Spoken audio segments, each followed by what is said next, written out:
Bom dia, meus irmãos. Que alegria podemos mais uma vez nesta manhã estudarmos a palavra do Senhor. E hoje com um assunto empolgante, a igreja. Estamos na lição 25 e eu creio que vai ser um assunto muito bom nós relembrarmos por que é importante nós estarmos juntos como igreja. É fato que estamos numa condição de exceção. Não podemos estar juntos como família do Senhor, na casa do Senhor, nos reunindo uns com os outros, nos confraternizando e louvando o nosso Deus em conjunto, em assembleia, juntos com o Senhor, nesta situação que nós vivemos hoje. E vai ser muito interessante nós abordarmos isso, porque nós vamos relembrar por que nós devemos estar firmes e juntos como servos do Senhor, na casa do Senhor. Convido os irmãos a orar e pedir ao Senhor a bênção para que Ele nos ajude nesta manhã a entendermos um pouco mais da Sua palavra e a Sua vontade para a nossa vida como igreja do Senhor. Oremos. Obrigado, Senhor, por esta oportunidade mais uma vez que temos de estarmos juntos, ainda que nessa condição, ó Deus, mas queremos, ó Deus, estamos num só Espírito e queremos adorar-te em Espírito e em verdade. Ó Pai, muito obrigado pela semana que passou, obrigado pela bênção de podermos retornar ao estudo da palavra do Senhor e pelas coisas que o Senhor tem feito em nossas vidas, os milagres portentosos, ó Deus. O Senhor tem, apesar de todas as dificuldades que tantos de nós têm enfrentado, o Senhor tem cuidado, o Senhor tem nos abençoado, o Senhor tem confortado, o Senhor tem sustentado as nossas vidas. Por isso nossos corações louvam, exaltam o teu santo e excelso nome. E mais uma vez nesta manhã nós pedimos ao Senhor que o Senhor nos ajude, ó Deus, na ministração da tua palavra, no entendimento, no nosso falar, e tudo que nós viemos a falar, possamos falar, ó Deus, de acordo com a tua vontade, guiados pelo teu Espírito, ó Deus. Que o Senhor nos ajude, a nossa mente, o nosso coração esteja voltados para o Senhor e conduzidos pelo teu Espírito, a tua presença, para que nada do que nós falarmos seja fora da vontade do Senhor, mas exclusivamente conforme a tua vontade e a tua palavra nos ensina. É minha oração, suplicando a Deus que o Senhor prepare os corações também, para que estejamos todos sensibilizados, atentos e desejosos de ouvir a voz do Senhor nesta manhã. Em nome de Jesus, com perdão dos nossos pecados que nós oramos. Amém. Muito bem, meus irmãos. Lição 25. A igreja.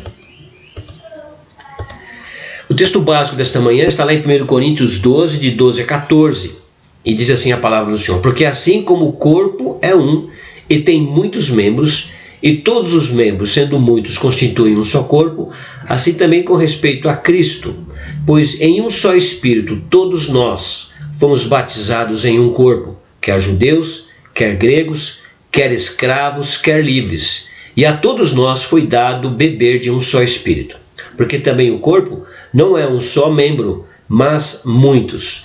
Aqui uma analogia da igreja com o corpo, que o apóstolo Paulo faz ali na sua carta aos Coríntios, e que ilustra de modo muito curioso e bem didático, né, de como que é a igreja, de como que somos nós o corpo de Cristo, né, e de como que nós nos sentimos como parte do corpo ao um irmão ter como membro do corpo qualquer tipo de anomalia ou dor ou machucado ou qualquer coisa que afeta um dos membros do corpo. Todo o corpo sente, não é? Todo o corpo sente. Então, como é bom nós podemos ter esse entendimento de como nós fazemos parte desse corpo e como é importante, como cada um de nós fazemos parte desse corpo, nos importarmos, nos preocuparmos em manter esse corpo sadio. E uma das coisas que nós vamos ver aqui é exatamente isso. Como que nós mantemos o corpo sadio, nós como membros do corpo de Cristo, a sua igreja. Então, a natureza da igreja é a primeira característica que nós vamos estudar, a natureza da igreja. Primeiro, a igreja invisível. A igreja invisível consiste do número total dos eleitos que já foram, dos que agora são e dos que ainda serão reunidos em um só corpo sob Cristo. Quer dizer, debaixo da autoridade de Cristo. É a igreja invisível. você não enxerga, você não vê. Ela é a igreja de Cristo. Cristo é que é o cabeça, como nós vamos ver logo mais para frente, mas ele é quem guia, ele é quem dirige, ele é que é o dono da igreja, ele que conduz a igreja. E ele mesmo disse que as portas do inferno não prevalecerão contra a igreja. Até o Senhor Jesus que conduz, e foi por nós, pela sua igreja, por quem Cristo morreu, pelos seus eleitos, os eleitos que já foram, os que agora são, e os que ainda serão reunidos em um só corpo. Que bênção nós podemos ter essa segurança. Este é o princípio básico, não é? A definição da igreja invisível. Atos 2,39 diz assim: pois para vós outros é a promessa, para vossos filhos e para todos os que ainda estão longe, isto é, para quantos o Senhor nosso Deus chamar. Então, para os que estavam anteriores a nós, os que estamos hoje, confirmando aquilo que lemos no versículo anterior de Coríntios, e os que virão ainda a ser chamados por Deus. Então, a igreja invisível são aqueles que foram chamados, os eleitos de Deus. Nós não sabemos, não conhecemos aparentemente, mas não conseguimos identificar. Muito embora a palavra de Deus diz que nós conhecemos pelos frutos, podemos identificar de certa forma, mas não temos a capacidade de identificarmos com 100% de certeza, não é? O corpo real, invisível da igreja de Cristo. Embora a gente, como falei, a gente consegue, porque estamos reunidos em igreja e cremos pela fé que a maioria dos que estão ali pertencem, foram comprados pelo sangue precioso de Jesus e pertencem à igreja invisível. Mas nós sabemos que nem todos que estão ali estão conosco, participando desta reunião quando estamos juntos, ou mesmo ainda que estejamos nessa condição virtual, são de fato crentes em Jesus. Então esse é um aspecto interessante desta abordagem que a palavra de Deus dá a respeito dessa questão da igreja invisível. E eu quero colocar para aquele que está nos ouvindo nesta manhã, faça uma pergunta para o seu coração: você realmente pertence à igreja invisível de Cristo? Você realmente tem certeza da sua salvação? Você crê que você faz parte dessa igreja invisível? Se você não tem essa certeza, que durante essa lição o Senhor Jesus, pelo poder do seu Espírito, vá falando ao seu coração. Pode ser hoje, se você ainda não tem essa certeza, o dia oportuno para esta entrega ao Senhor, para que o Senhor toque e fale ao seu coração e transforme a sua vida, e você faça parte da igreja invisível do Senhor. Ainda a igreja visível. Então nós vimos a igreja invisível, agora a igreja visível. A igreja visível consiste de todos aqueles que pelo mundo inteiro professam a verdadeira religião juntamente com seus filhos. Então, não é exatamente aquela forma física, como a gente sabe. Nós, por exemplo, temos o templo, no templo estamos reunidos, mas são as pessoas, exatamente as pessoas que fazem parte dessa igreja que nos reunimos, porque há muitos lugares que as igrejas não se reúnem, onde a perseguição, a igreja visível está presente, mas de uma forma secreta, porque são perseguidos. Mas é a igreja visível, é a igreja visível. Nós, Quarta Igreja Presbiteriana de São Bernardo do Campo, somos a igreja visível, assim como outras irmãs nossas, né? Igrejas que fazem parte do nosso presbitério, e outras igrejas irmãs, igrejas batistas, metodistas, congregacionais, o povo de Deus nas diversas denominações, né? Espalhados pela face da terra, pelo mundo inteiro, que professam a verdadeira religião, a sua fé, a convicção em Jesus, juntamente com os filhos do Senhor Jesus, filhos de Deus. Romanos 15, 9 a 12 diz assim: e para que os gentios glorifiquem a Deus por causa da sua misericórdia, como está escrito: por isso eu te glorifiquei entre os gentios e cantarei louvores ao teu nome. E também diz: alegrai-vos, ó gentios, com o seu povo. E ainda: louvai ao Senhor, vós todos os gentios, e todos os povos o louvem. Também Isaías diz: haverá a raiz de Jessé, aquele que se levanta para governar os gentios.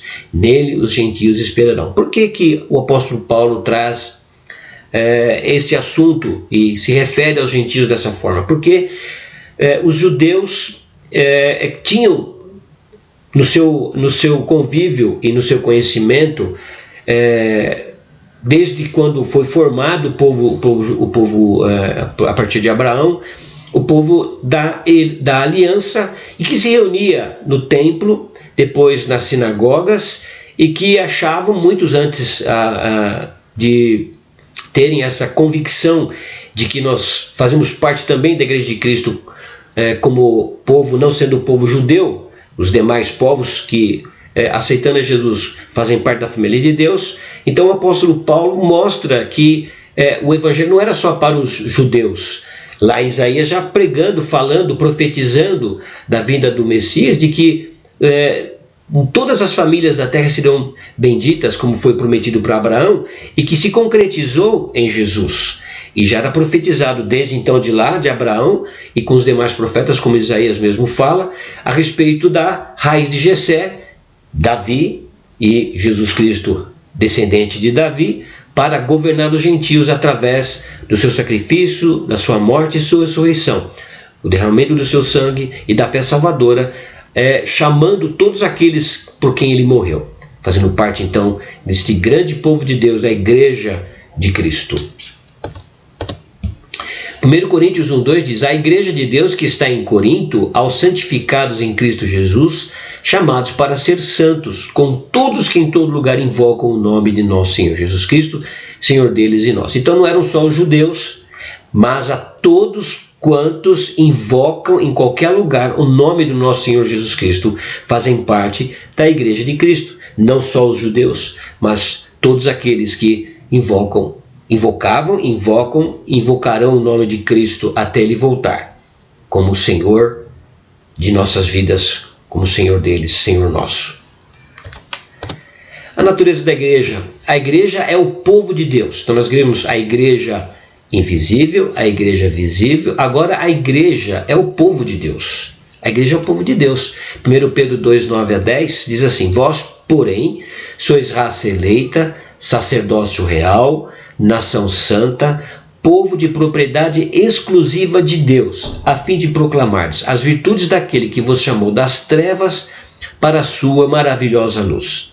Vós sim, que antes não erais povo, mas agora sois povo de Deus. Olha só, agora sois povo de Deus, que não tinhas alcançado a misericórdia, mas agora alcançastes misericórdia. Esse versículo é maravilhoso, né? Nos traz o privilégio de sermos alcançados pela graça de Deus, pela graça de Cristo, nos transformando em sacerdotes reais, fazendo parte de uma nação santa, sendo propriedade exclusiva de Deus e ter o privilégio de proclamar essas virtudes, as virtudes do Senhor Jesus, o seu amor, a sua graça, o seu perdão, nos tirando das trevas para a sua maravilhosa luz. Foi assim que ele nos resgatou.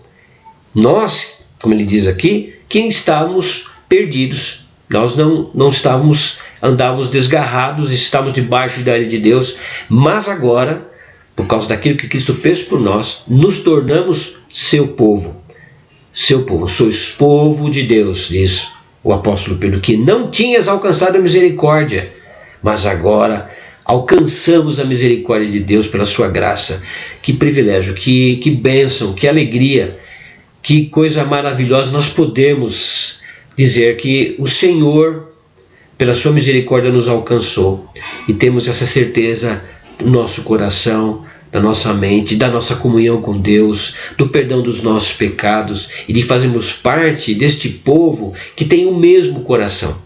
É muito interessante, eu já comentei com vocês em algumas vezes em conversas assim, a respeito da questão da universalidade do Evangelho, né, e de termos irmãos espalhados em toda a face da terra, crentes que têm a mesma fé que nós. Quando nos encontramos, é interessante porque nos identificamos uns com os outros, porque temos a mesma natureza. O Senhor Jesus colocou no nosso coração, nos fez uma nova criatura, e a criatura que foi criada em nosso coração é a própria imagem de Cristo, que vai sendo transformada, porque esse é o objetivo de Deus em nossa vida, nos transformar à imagem de Cristo a cada dia. Então, quando nos identificamos com as pessoas em outras nações, nos encontramos crentes verdadeiros em Jesus, há uma identificação maravilhosa, é como se a gente já se conhecesse há muito tempo, e é extraordinário isso. Por quê? por causa do Espírito de Deus que habita em nós, por causa de sermos transformados pela sua misericórdia em seu povo,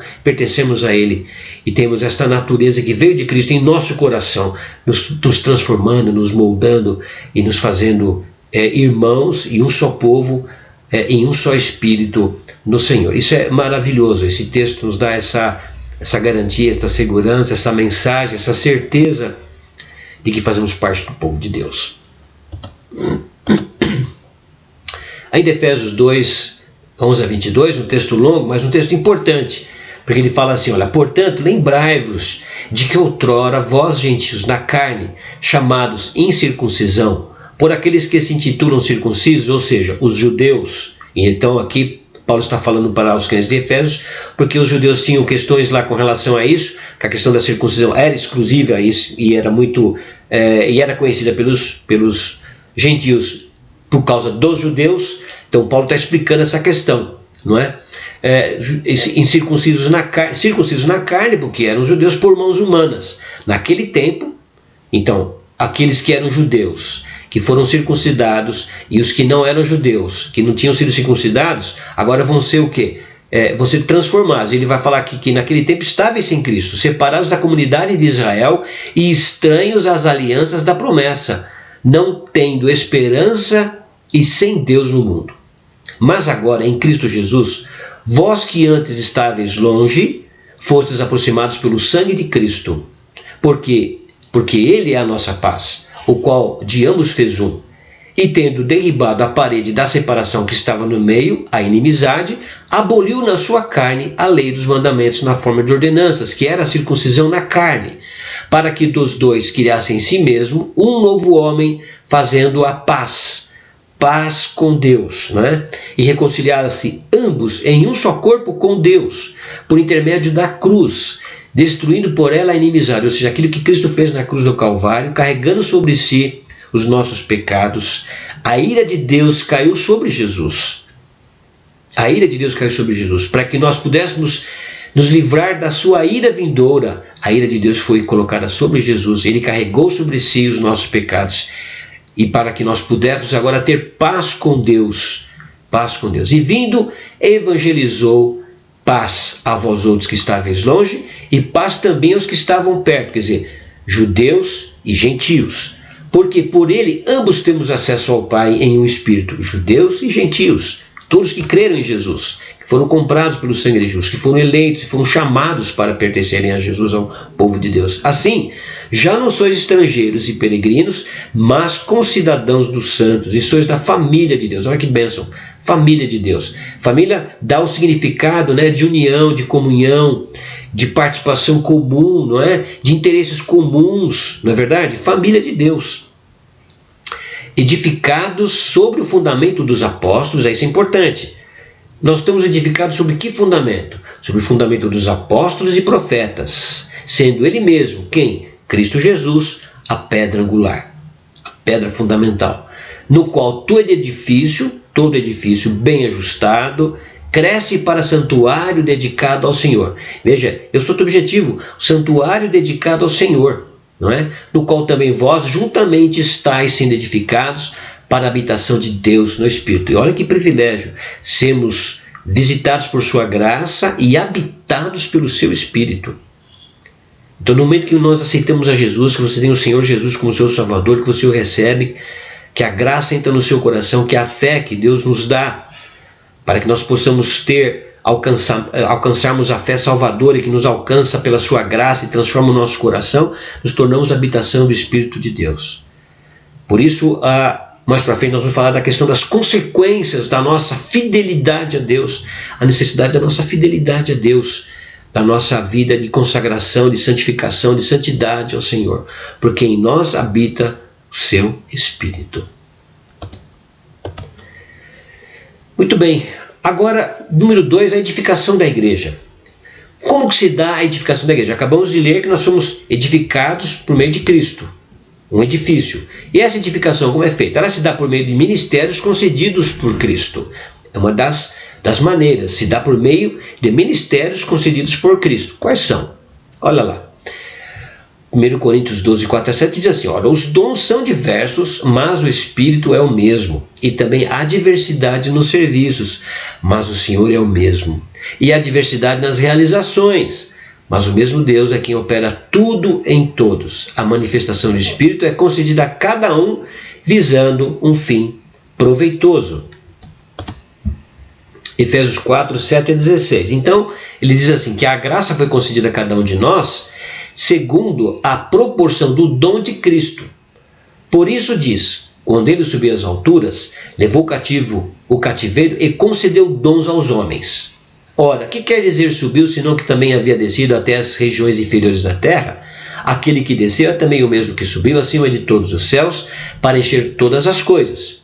E ele mesmo concedeu o quê? Concedeu uns para apóstolos, outros para profetas, outros para evangelistas e outros para pastores e mestres. Com vistas ao quê? Com vistas ao aperfeiçoamento dos santos, para o desempenho do seu serviço, para a edificação do corpo de Cristo. Olha aí, para a edificação, a construção desse corpo, do corpo de Cristo. Nós começamos falando lá de que a igreja é comparada como um corpo cheio de membros. Cada membro tem uma função. E aqui essas funções são dadas pelo Senhor Jesus, que com diversos dons, com as diversas funções que cada um exerce no corpo, faz com que o corpo cresça, seja edificado, né? Então, ele mesmo concedeu uns para apóstolos, outros para profetas, outros para evangelistas e outros para pastores e mestres, com vistas ao aperfeiçoamento dos santos, para o desempenho do seu serviço, para a edificação do corpo de Cristo. Nós temos um serviço a fazer, nós temos um trabalho a realizar. Qual é esse trabalho? Se não pregar a palavra, pregar o evangelho, dar um testemunho, viver como Cristo quer que nós vivamos, não é? Estando em plena comunhão com Ele, servindo ao próximo, servindo uns aos outros, né? Com amor e demonstrando através da nossa vida aquilo que o Senhor fez por nós, nas diversas funções e os dons que Ele concede a cada um de nós. Até o quê? Até que todos cheguemos à unidade da fé e do pleno conhecimento do Filho de Deus, à perfeita varonilidade, à medida da estatura da plenitude de Cristo, para que não mais sejamos como meninos agitados de um lado para outro e levados ao redor por todo o vento de doutrina, pela artimanha dos homens, pela astúcia com que induzem ao erro, mas seguindo a verdade em amor. Cresçamos em tudo naquele que é o cabeça, que é a cabeça, Cristo. Muito bem, olha que interessante. Então somos um corpo, a figura da igreja se compara a um corpo, somos vários membros, mas é interessante que todo o nosso corpo, o nosso sistema, ele é regido pela cabeça. Cristo é a cabeça do corpo. Ele comanda todas as coisas dentro do seu corpo, o corpo que é a igreja, a sua igreja. A igreja pertence a Cristo. Ela não é nossa, ela não é do pastor, ela não é dos presbíteros, ela não é do sínodo, não é do presbitério, não é do presidente do Supremo Conselho, não, ela é de Cristo. E é Cristo quem governa, quem dirige, quem direciona e trabalha através do corpo, desenvolvendo através de cada membro, com o seu objetivo de edificar e de levar a plena estatura, né, a plenitude da estatura do varão, a exemplo de Cristo, dele próprio. É ele que faz isso, como cabeça do corpo. Então, de quem? Todo o corpo, bem ajustado e consolidado pelo auxílio de toda a junta, segundo a justa cooperação de cada parte, efetua o seu próprio aumento para a edificação de si mesmo em amor. E ele coloca aqui de uma forma interessante nessa questão da junta, porque exatamente que é necessário que nós tenhamos um corpo saudável. E você sabe que quando a gente tem alguns probleminhas de infecção, né, não cuidamos muito bem do corpo, abusamos fazemos coisas que não devemos na nossa mocidade, fazemos alguns movimentos que não eram legais, próprios para serem feitos, nós adquirimos alguns problemas no nosso corpo, né? Adquirimos alguns problemas. Nas juntas ficam às vezes inflamadas, não é? E se nós temos as juntas inflamadas, os movimentos se tornam um pouco lentos, não é?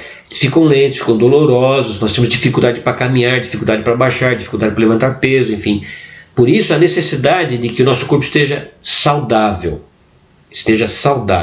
Então ele que é a cabeça, Cristo, de quem todo o corpo bem ajustado, então ele que conduz para que sejamos bem ajustados e consolidados pelo auxílio de toda a junta, então todas as juntas que movimentam o nosso corpo, segundo a justa cooperação de cada parte. Ou seja, para estarmos em pé e com equilíbrio, temos que estar com as duas pernas, não é, equilibradas, com os joelhos firmes, não trôpegos, né? As juntas não doloridas, mas bem postadas, né? Uma postura adequada e, segundo a justa cooperação de cada parte, efetua o seu próprio aumento para a edificação de si mesmo em amor, né? Então, nos esforçando nesse sentido, de como membros desse corpo, cada um de nós fazemos a nossa parte o melhor que podemos fazer, com a fidelidade e o amor que Cristo quer que nós façamos, para que esse corpo cresça em fidelidade, em amor, bem ajustado, consolidado, como ele diz aqui, para uma justa cooperação, para o próprio aumento, para a edificação de si mesmo em amor. É um texto riquíssimo da palavra de Deus. A edificação ainda da igreja se dá pela palavra. Não se dá pelos ministérios, e dons ministérios se dá pela palavra. Isaías 59, 21 diz assim, olha, quanto a mim, esta é a minha aliança com eles, diz o Senhor, o meu espírito que está sobre ti e as minhas palavras que pus na tua boca não se apartarão dela, nem da de teus filhos, nem da dos filhos de teus filhos, não se apartarão desde agora e para todo sempre, diz o Senhor. Veja que o profeta Isaías fala da palavra do Senhor, das palavras do Senhor. A palavra do Senhor é viva, Hebreus fala que ela é viva, não é? E ela, então a edificação se dá também pela palavra de Deus que age em nosso coração, que nos ensina, que nos cura, que nos transforma, não é? Que nos guia. É pela palavra do Senhor que se dá a edificação da igreja. Igreja tem que ter palavra. Quando nos reunimos, não podemos abrir mão da palavra de Deus. Tem que ter palavra. Ela faz parte, é a parte central do culto, é a palavra de Deus, porque é Deus que vai falar conosco. Então, um culto onde não há a palavra de Deus, alguma coisa está errada. Esse culto não está deformado, não está dentro dos padrões que a própria palavra de Deus nos ensina. A palavra tem que estar presente no culto, porque é o próprio Deus falando conosco. A palavra do Senhor falando conosco, o nosso coração, nos ensinando, nos guiando, nos transformando. É pelo poder da palavra que a igreja se dá a crescer, a sua edificação. Ainda, texto muito conhecido, de João 17:17, diz, santifica-os na verdade, a tua palavra é verdade. É a palavra de Deus que nos santifica. Onde encontramos a vontade de Deus, se não na sua palavra? Como podemos saber a vontade de Deus, se não pela sua palavra? A vontade de Deus é complementada, embora nós tenhamos como ver a existência de Deus através da natureza, das coisas que Ele criou, sim, podemos ver, mas ela é complementada pela existência da palavra de Deus. Deus nos deixou a sua palavra para que através dela nós pudéssemos conhecê-lo, e não é possível conhecermos bem a Deus se não estudarmos a palavra do Senhor, não demos ouvido à sua palavra, se não obedecemos a sua palavra, se a sua palavra não estiver presente na igreja. Efésios 5, 25 e 27. Maridos, amai vossa mulher, como também Cristo amou a igreja, e assim mesmo se entregou por ela, para que a santificasse, tendo-a purificado por meio da lavagem de água pela palavra, para apresentar a si mesmo gloriosa, sem mácula, nem ruga, nem coisa semelhante, porém santa e sem defeito, através da lavagem de água pela palavra. Pela palavra. Né? Quando nós recebemos a Cristo, a Bíblia diz que do nosso interior fluirão rios de água viva, né? Porque estando com o Espírito do Senhor em nosso coração, e nos alimentando da palavra, somos transformados, né? Nos transformamos em filhos de Deus, a todos aqueles que receberam a Jesus, e somos transformados pela sua palavra, que nos edifica, que nos educa, que nos corrige, que nos exorta, que nos edifica, que nos santifica. Essas funções da palavra do Senhor na nossa vida. Palavra gloriosa, palavra maravilhosa, que traz para nós a santificação. Temos que buscar a palavra para que sejamos transformados a cada dia, porque Ele busca uma igreja gloriosa, sem mácula nem ruga, nem coisa semelhante, porém santa e sem defeito. Como é possível isso? Bom, só é possível por causa de Cristo, não por causa de nós mesmos, porque Cristo faz isso em nosso coração. Estamos cobertos pelo sangue do Senhor Jesus, Ele que nos santifica, Ele que nos limpa. O nosso Deus agora nos vê através do Senhor Jesus, senão não seria possível. Nós só somos separados, como somos separados do mundo, por meio de Cristo, por causa do seu sangue que nos purifica de todo o pecado. Então agora sim o Senhor nos vê através do sacrifício de Cristo, e Ele vai nos transformando a cada dia em santidade, e nós, nesse caso, na santificação, cooperamos com Ele, buscando em santidade na sua palavra, em comunhão, em oração, crescemos na graça e no conhecimento do Senhor Jesus. Também se dá pelos sacramentos. Enquanto comiam, Mateus 26, 26 a 29, tomou Jesus um pão e, abençoando-o, o partiu e o deu aos discípulos, dizendo: tomai e comei, isto é o meu corpo. A seguir tomou um cálice e, tendo dado graças, o deu aos seus discípulos, dizendo: bebei dele todos, porque isto é o meu sangue, o sangue da nova aliança, derramado em favor de muitos para a remissão de pecados. E digo-vos que desta hora em diante não beberei deste fruto da videira até aquele dia em que o hei de beber de novo convosco no reino de meu Pai. Então, um dos sacramentos, a ceia do Senhor. É um dos sacramentos. Através dos sacramentos também a edificação da igreja. Então nós temos a edificação da igreja através da palavra de Deus. Nós temos a edificação da igreja através dos sacramentos. Nós temos que estar juntos em união com o Senhor e desfrutarmos desta bênção que é participarmos da ceia do Senhor. Estamos há tantos dias, né, sem participarmos da ceia do Senhor e sentimos necessidade disso. Eu creio que todos nós, crentes verdadeiros, têm no seu coração o anseio de logo que nos encontrarmos, podemos fazer como os apóstolos faziam, né? A igreja primitiva, e como fazíamos até pouco tempo atrás, nos reunirmos para celebrar juntos a ceia do Senhor. Partimos o pão, tomamos o vinho, o cálice, relembrando aquilo que Cristo fez por nós, e sermos alimentados espiritualmente pelo Senhor Jesus, pela sua presença na comunhão, do partir do pão e do beber do vinho junto com os irmãos. Então a igreja é edificada através dos sacramentos. Outro sacramento é: ide, portanto, fazer discípulos de todas as nações, batizando-os. Outro sacramento: batizando-os em nome do Pai, e do Filho, e do Espírito Santo, ensinando-os a guardar todas as coisas que vos tenho ordenado. E eis que estou convosco todos os dias, até a consumação do século. Então, ceia do Senhor, batismo, sacramentos importantes. O batismo simbolicamente feito através da aspersão que fazemos nas crianças e fazemos naqueles que se convertem e não foram batizados quando pequenos, é um símbolo da aliança de Deus com o seu povo. Mas somos batizados com o Espírito Santo quando aceitamos a Jesus.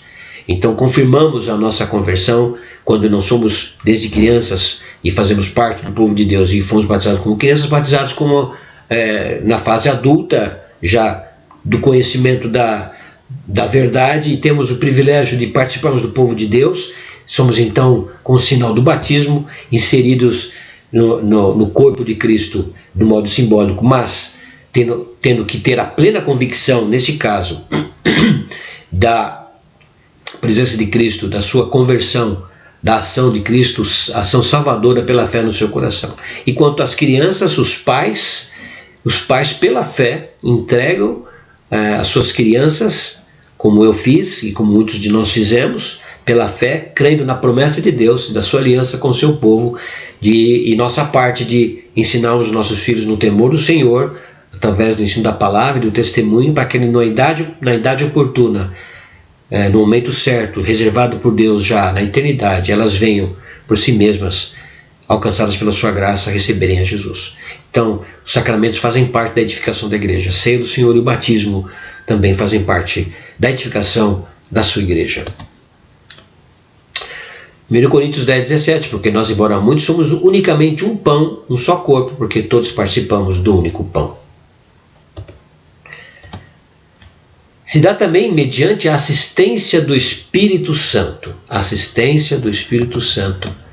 Atos 9, 31. A igreja, na verdade, tinha paz por toda a Judéia, Galiléia e Samaria, edificando-se e caminhando no temor do Senhor e no conforto do Espírito Santo, crescia em número. Meus irmãos, o que seria de nós se não fosse o Espírito Santo?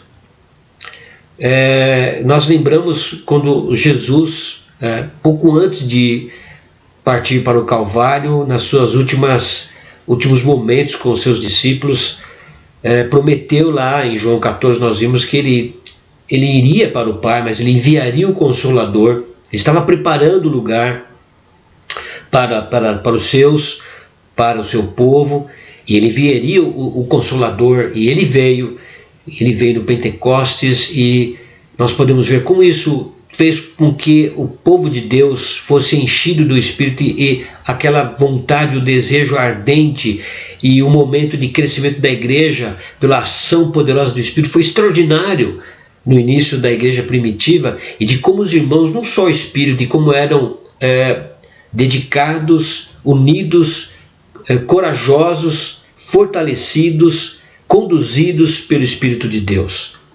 De forma que aquela companhia que os discípulos tinham com a presença de Jesus foram confortados pela vinda do Espírito Santo. E o que Jesus tinha prometido, ele faria com que eles se lembrassem das palavras de Jesus. E é interessante como isso aconteceu de fato e que permanece até hoje. Deus nos dá graciosamente, quando aceitamos a Jesus, o seu Espírito. Que privilégio! Parem para pensar se o Espírito fosse tirado do mundo. O que seria? Né? Não dá nem para imaginar. Por isso nós temos o privilégio, a bênção de estarmos juntos e sermos unidos em um só Espírito, e quando esse encontro que temos uns com os outros, mesmo aqueles que às vezes nós não conhecemos, mas que são crentes de verdade, há uma identificação, né? A gente percebe que há uma coisa comum entre nós, que é exatamente o Espírito de Deus, esse Espírito do Senhor que está conosco, que nos conforta, que nos anima, que nos santifica e que faz com que a obra de Cristo seja aplicada nos corações, e através da ação do Espírito Santo de Deus. Portanto, se dá também mediante a assistência do Espírito Santo de Deus. Agora, a edificação da igreja pode ser prejudicada. Pode ser prejudicada, sabe por quê? Por causa da infidelidade. Né? Por causa da infidelidade dos membros do corpo, ela pode ser prejudicada, ela pode ficar enferma, ela pode reduzir o seu crescimento e ela pode ser mudada por causa da infidelidade dos seus membros. Apocalipse 2, 4, 5 diz assim: olha, tenho porém contra ti que abandonaste o primeiro amor. Está falando aqui a igreja de Éfeso. Lembra-te, pois, de onde caíste, arrepende-te e volta à prática das primeiras obras, e se não, venho a ti e moverei do seu lugar o teu candeeiro, caso não te arrependas. O que aconteceu com aquelas igrejas do Apocalipse? As 7 igrejas estão lá? Não existem mais. Por quê? Por causa da infidelidade. As igrejas da Europa, quantas igrejas que não existem mais, foram vendidas para cinemas, até para bares. Coisas terríveis. Por quê? Por causa da infidelidade do povo de Deus. Então a igreja foi prejudicada. A igreja está sendo prejudicada em vários lugares do mundo, onde tiveram um crescimento representativo, um crescimento significativo, e que hoje já não são mais.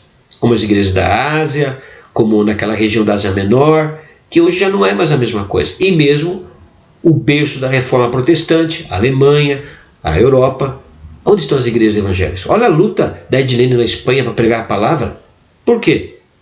Porque no passado a infidelidade do povo de Deus fez com que a igreja fosse prejudicada e se tornasse como está lá hoje. Qual o perigo que temos aqui? O mesmo perigo. Se não vigiarmos, se não formos fiéis a Deus, podemos prejudicar pelo mau testemunho o crescimento da igreja. Então a edificação da igreja pode ser prejudicada pela infidelidade dos seus membros. Romanos 11, de 1 a 5, diz assim, pergunto, pois, terá Deus porventura rejeitado o seu povo? De modo nenhum, porque eu também sou israelita, da descendência de Abraão, da tribo de Benjamim. Deus não rejeitou o seu povo, a quem de antemão conheceu. Ou não sabeis o que a Escritura refere a respeito de Elias? Como insta perante Deus contra Israel, dizendo, Senhor, mataram os teus profetas, arrasaram os teus altares, e só eu fiquei, e procuram tirar minha vida. Que lhe disse, porém, a resposta divina? Reservei para mim 7.000 homens, que não dobraram os joelhos diante de Baal. Assim, pois, também agora, no tempo de hoje, sobrevive um remanescente, segundo a eleição da graça. Paulo está lembrando esse episódio com Elias, porque o povo de Israel, muitos tinham abandonado a fé verdadeira. O verdadeiro Deus estava se inclinando a Baal. Mas havia um remanescente que permanecia fiel. Então, Deus se lembra Elias de que ele estava ali deprimido, triste, porque achava que ninguém mais estava do lado dele. Não, sempre vai haver um remanescente. Porque as portas do inferno não prevalecerão contra a igreja de Cristo. Mas o pecado pode sim trazer prejuízo para o crescimento da igreja. Paulo então lembra desse episódio para colocar de forma muito clara a necessidade que nós temos de nos lembrar de que há sempre o remanescente. Embora a perseguição venha, embora as dificuldades possam acontecer, e nós não estamos livres disso.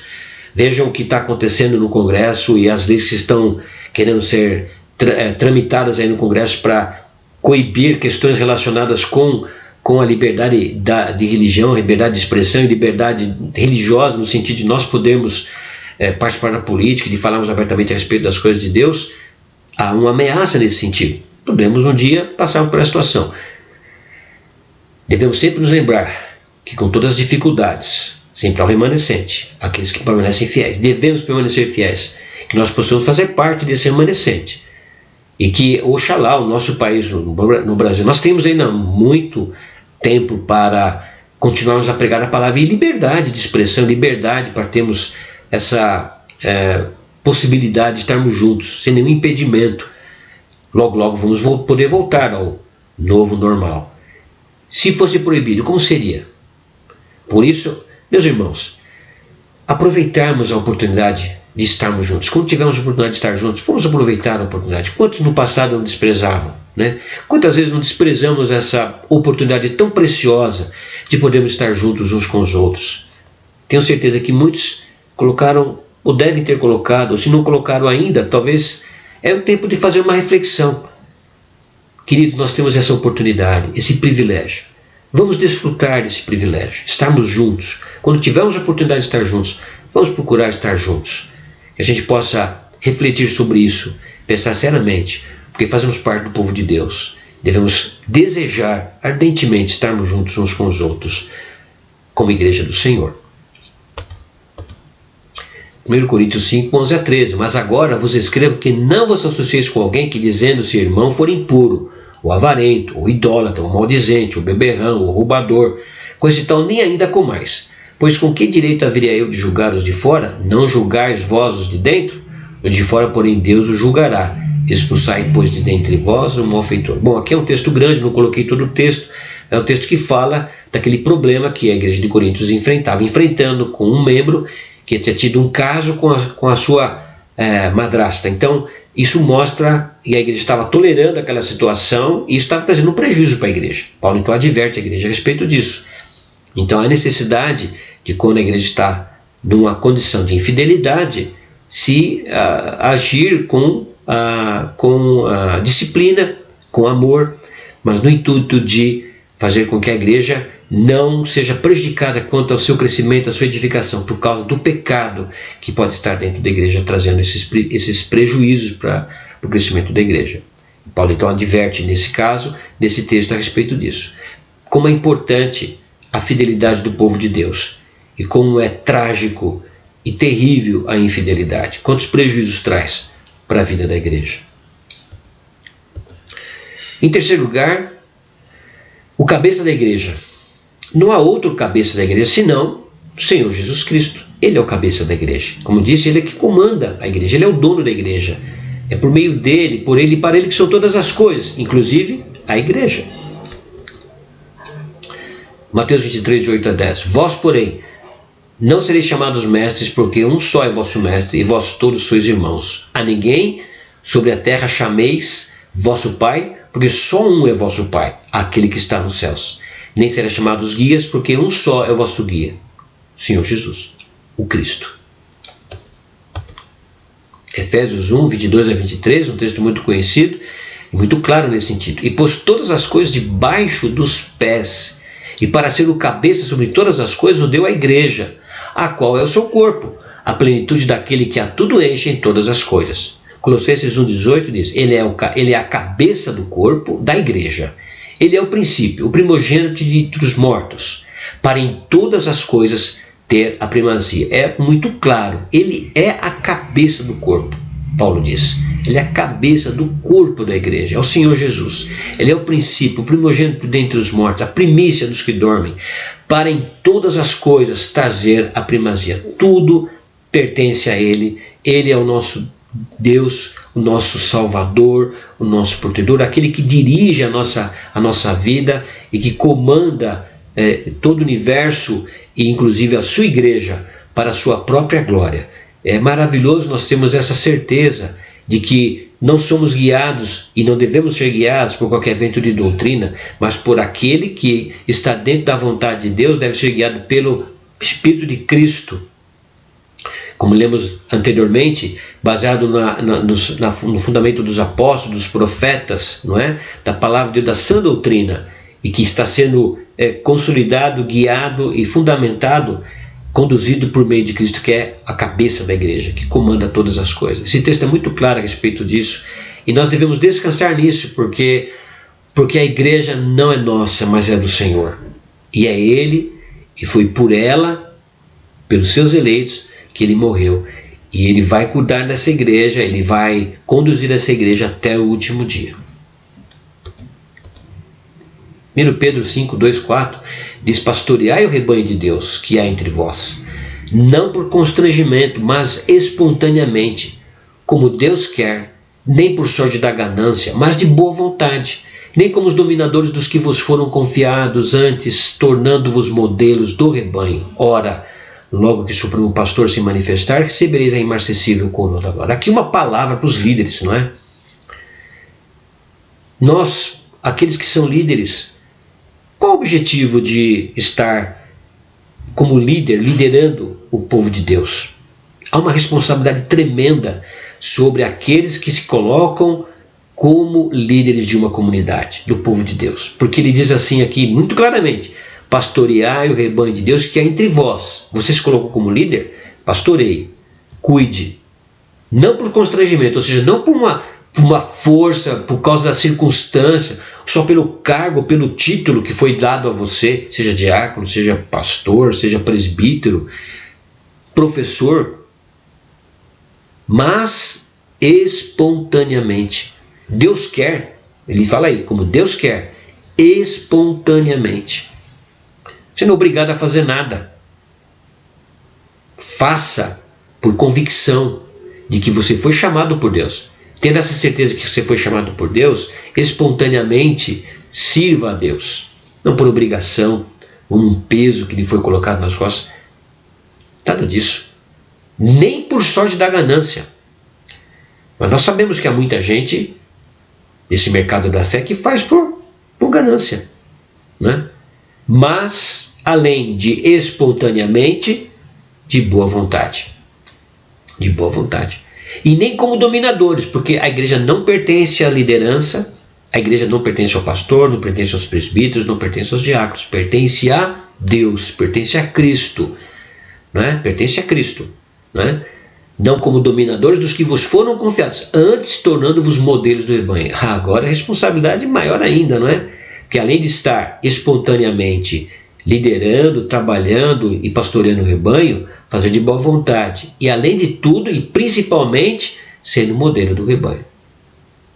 É uma ordenança do Senhor para nossas vidas. Líderes. Que responsabilidade. Temos que nos lembrar disso. E avaliar o nosso, como está a nossa condição de líder diante da igreja, diante de Deus. Acima de tudo, diante de Deus. Não é?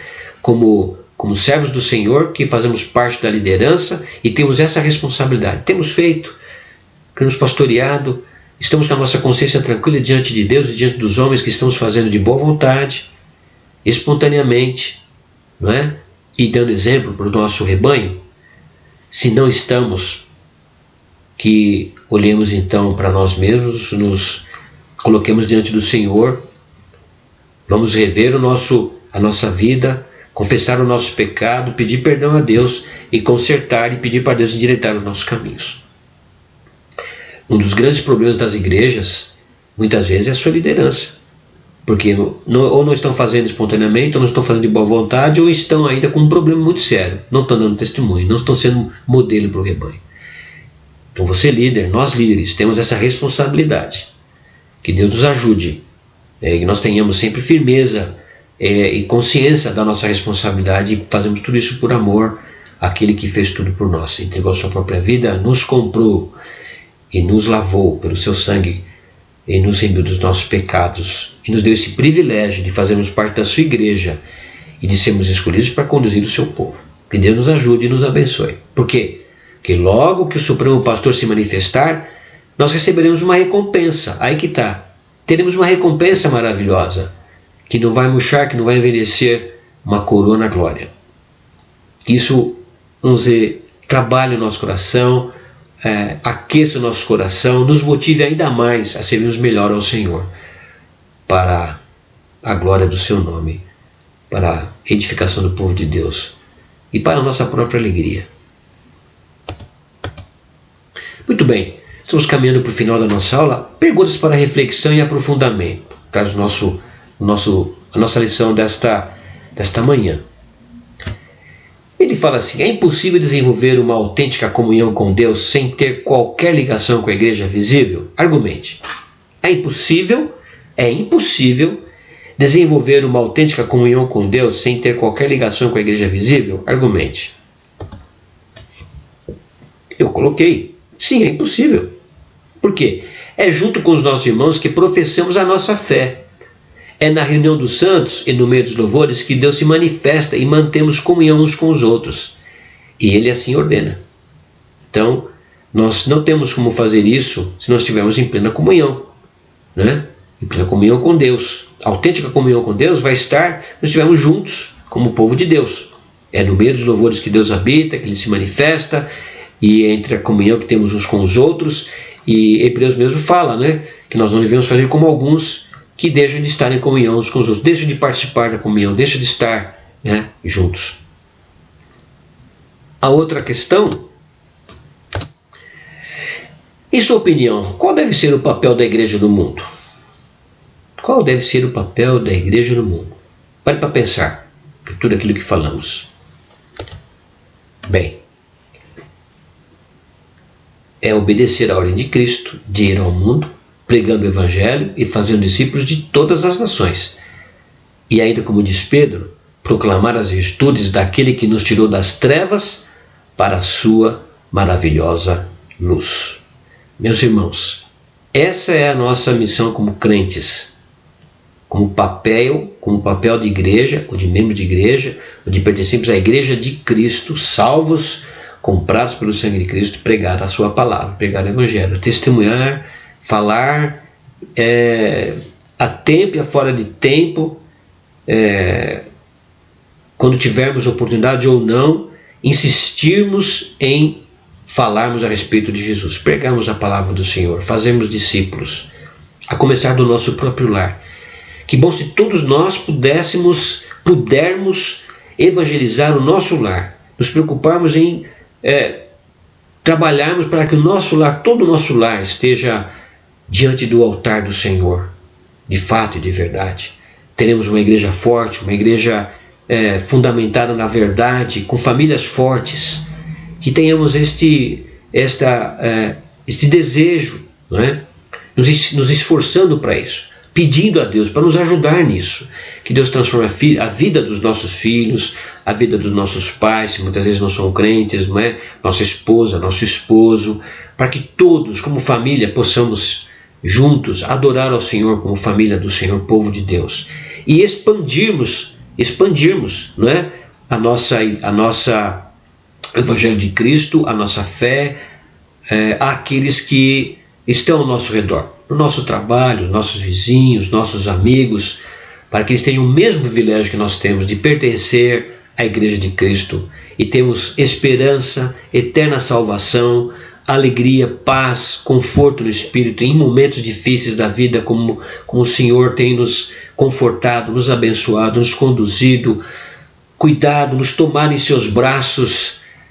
Só o crente tem essa bênção de poder experimentar, mesmo momentos difíceis, como muitos estamos vivendo, já vivemos tantas vezes, cada um de nós, de diferentes situações, e poder testemunhar de como o Senhor tem cuidado de nós. Porque somos povo dele, somos sua igreja, fomos comprados por Jesus. Ele é o cabeça, ele é a cabeça do corpo, ele é a cabeça da igreja, e está conduzindo e fundamentando a sua igreja para um dia, como noiva, encontrar-se com o seu noivo, finalmente estarmos juntos para sempre. Meus irmãos, é um assunto empolgante que nós devemos amar, porque fazemos parte desta igreja, parte da Igreja de Cristo. Que Deus abençoe sua vida, que você ame a sua igreja, que você ame os seus irmãos, que você procure e se interesse em estar em comunhão uns com os outros, em comunhão acima de tudo com Deus, para que a sua vida seja uma vida que edifique e traga bênção para o corpo de Cristo, como parte desse corpo. Que Deus abençoe sua vida, tenha um bom domingo e que Deus guarde de todo mal. É a minha oração, é o meu desejo em nome de Jesus. Amém? Deus abençoe a todos.